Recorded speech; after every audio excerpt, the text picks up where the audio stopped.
ফুল খুবই পবিত্র। আর এই পবিত্র ফুল থেকেই মৌমাছি তারা পবিত্র মধু সংগ্রহ করে থাকে। মধুর সংগ্রহের প্রথম ভিডিওতে দেখিয়েছিলাম এবং বিস্তারিত আপনার জানিয়েছিলাম। আজকের দ্বিতীয় দিনে আবার আমি এখানে ঘুরতে আসি এবং কি সেই সাথে দেখতে পাচ্ছিলাম মৌমাছিরা তারা অনেক আনন্দের সাথে মধু সংগ্রহ করতেছিল। এখানে অনেক ধরনের ফুল রয়েছে, গোলাপ ফুল রয়েছে, আরও নাম না জানা অনেক ফুল রয়েছে।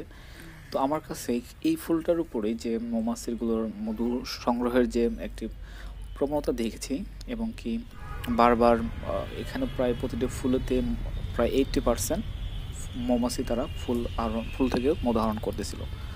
আর দৃশ্যগুলো আমি দেখতেছিলাম আর শুকরিয়া আদায় করতেছিলাম যে আল্লাহ তাআলা এদেরকে কী ক্ষমতা দিয়েছে, তারা পরাগায়ন ঘটায় এবং কি এখান থেকে মধু সংগ্রহ করে। সত্যি যদি মৌমাছি আমাদের পৃথিবীতে না থাকে তাহলে কিন্তু আমাদের ফুল ফল কোনো কিছুই হবে না, আর অনেক চেনা জানা অনেক গাছ বিলুপ্ত হয়ে যাবে। এবং সেই সাথেও মানুষে কিন্তু আইনস্টাইন যেটা বলেছিল যে যদি মৌমাছি না থাকে পৃথিবীতে তাহলে কিন্তু 4 বছরের মধ্যেই মানব সভ্যতা ধ্বংস হয়ে যাবে আর কি, এরকম একটি করেছে।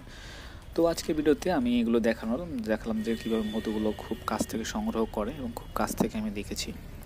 তো ভিডিওগুলো ভালো লাগলে অবশ্যই লাইক কমেন্ট শেয়ার করবেন আর সাবস্ক্রাইব করে পাশে থাকা বেল বাটনটি বাজিয়ে দিবেন।